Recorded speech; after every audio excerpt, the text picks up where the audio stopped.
La patria del criollo. Capítulo primero. Los criollos.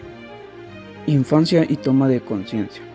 Hace muchos años, allá por el 18 de febrero de 1651, se convertiría en una fecha inolvidable para la ciudad de Santiago de Guatemala. Y es que al decir que se convertiría en una fecha inolvidable, no nos referimos a un acontecimiento bueno, sino al momento en el que comenzó a retumbar el suelo y a sacudirse violentamente. Entre la aglomeración de personas en aquellos días por los atrios, se encontraba un niño que no olvidó nunca las impresiones que dejó aquel terremoto, ya que 40 años más tarde iba a recordarlas en las páginas de una célebre crónica, la Recordación Florida.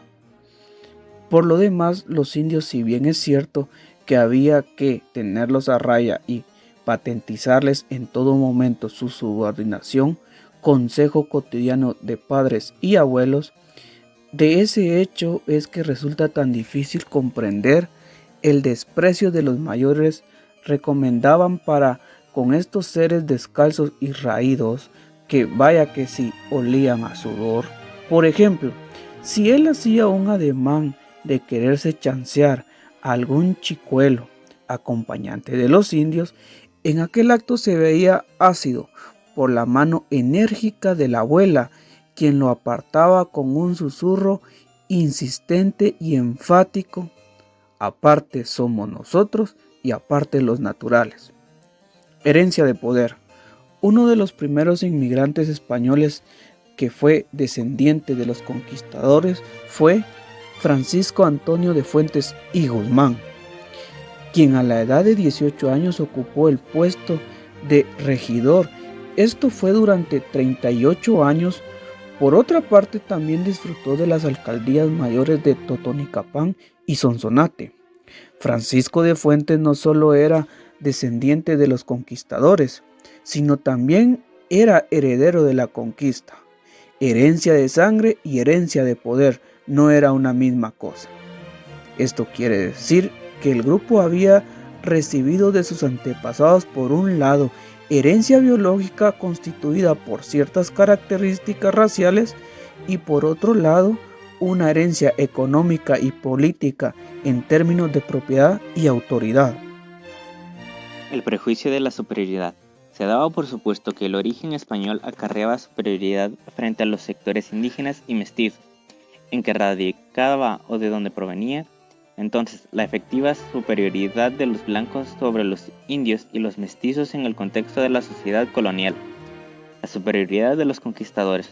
Los ágiles caballos de guerra españoles eran producto del desarrollo de la ganadería caballar más antigua, pasando claro está por la romana y la de los árabes. Las técnicas del trabajo del acero, la pólvora, con la que habríamos mencionado los tres factores tecnológicos decisivos de la superioridad de los conquistadores. La superioridad de desarrollo tecnológico conlleva una superioridad intelectual que opera en las más variadas situaciones. Superioridad cultural, que significa disponibilidad de mayor de recursos e intelectuales, que significa mayor dominio de la realidad. La conquista como fenómeno económico. Los indios no estuvieron sujetos y dominados mientras no se les despojó de sus fuentes de riqueza. La lucha armada fue solamente un medio, un recurso para llegar a la entrega económica. La evangelización fue una tercera fase necesaria, al igual que la fase militar. Ni el conquistador ni el conquistado expresaron nunca en sus documentos más directos que la conquista fuese cumplida en las batallas. Estas fueron un medio. El momento económico es el determinante y decisivo. Después de ser derrotados, fueron despojados de sus tierras y sometidos a la esclavitud.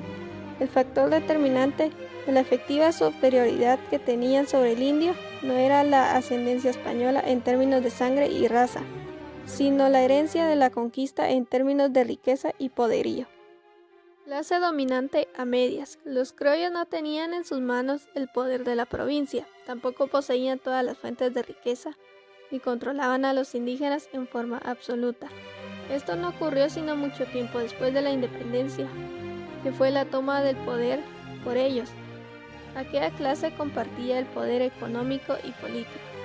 Para extender y fortalecer su dominio sobre las tierras indianas, la corona española se vio obligada a incitar y a premiar a los conquistadores y a quienes quisieran venir a probarlas. El premio consistía en obtener diversos privilegios y ventajas que despertaban el interés por la conquista. Entre los descendientes de los conquistadores y los primeros colonos fue desarrollándose un sentimiento de competencia y rebeldía frente al dominio de España. Conforme aumentaba la capacidad productiva de sus propiedades, se hacían económicamente más fuertes. El final de este proceso fue la independencia.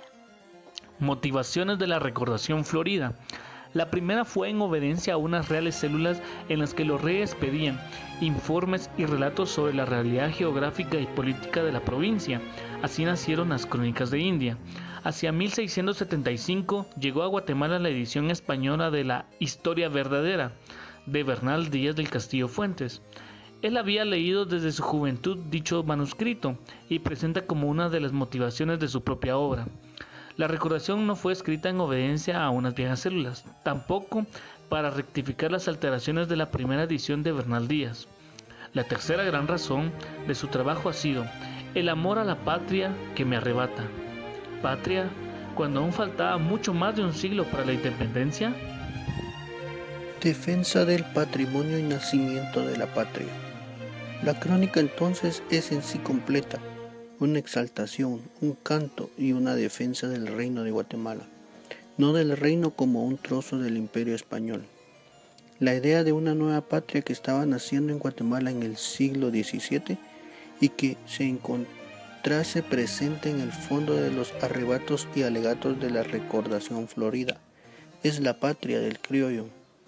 Son 4 los grandes temas de la recordación florida que se deben recordar: la conquista, la tierra, los indios y España.